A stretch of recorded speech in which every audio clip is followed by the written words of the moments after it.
Srednji vek si ponavadi predstavljamo kot temačno in depresivno obdobje naše zgodovine. Ampak tudi v srednjem veku so ljudje jedli, pili in se dobro imeli, kar velja tudi za srednjeveško Ljubljano. O tem lahko kar nekaj preberemo v pisanju Janeza Vajkarda Valvazorja. Ta piše, da so bili Ljubljančani še posebej ponosni na to, da imajo kar dvakratno sadno letino. Na Notranjskem, na Krasu, na Primorskem, v Istri in ob morju je namreč sadje dozorevalo veliko prej kot pa na Gorenjskem in Dolenjskem. Tako so pridelovalci iz teh krajev v Ljubljani prodajali zgodnje sadje, ko je pri njih sezona že minevala, pa je gorenjsko, dolenjsko in sadje iz okolice Ljubljane šele začelo dobro dozorevati. Tisti, ki so si to lahko privoščili, so bili v Ljubljani še posebej ponosni na to, če so na svojo mizo postavili čim več raznovrstnih vrst sadja. Od češenj do smokov, pa še marsikaj vmes. Sicer pa so v srednjem veku prebivalci Ljubljane najraje jedli meso. In to veliko mesa. Najbolj cenjena je bila divjačina in obstajajo znani srednjeveški recepti,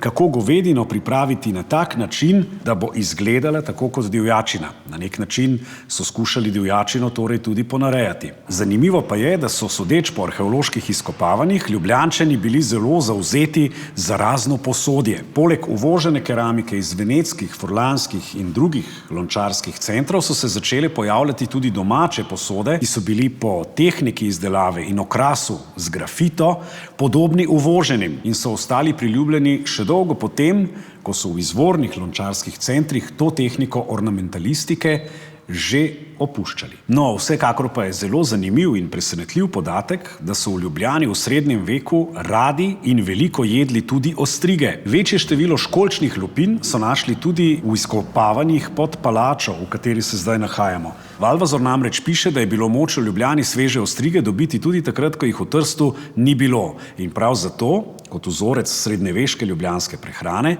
pripravljamo ostrige.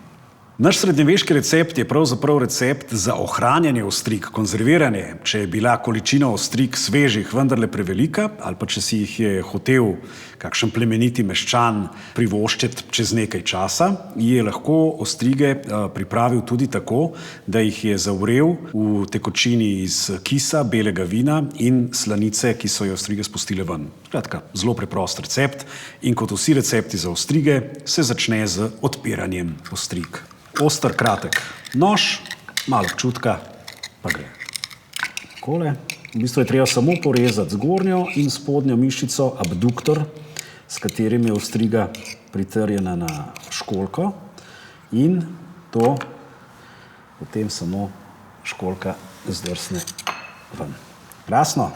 Ostrige so očiščene, kot vidite, so izpustile precej tekočine in to tekočino predsejemo v kozico.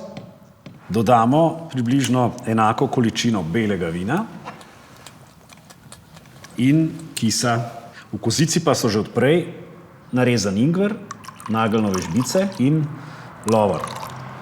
Zavrelico pristavimo na ogenj in zavremo.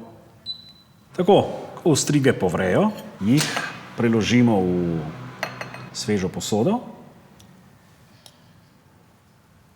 Tekočino precedimo, koliko da so ostrige prekrite. Počakamo, da se vse skupaj pohladi in imamo konzervirane ostrige po srednjeveško. Kakšno luščino le dajmo nekam blizu našega doma, da bodo mogoče arheologi čez kakšne 700-800 let pogruntali, da so v Ljubljani tudi po letu 2000 radi in veliko jedli ostrige.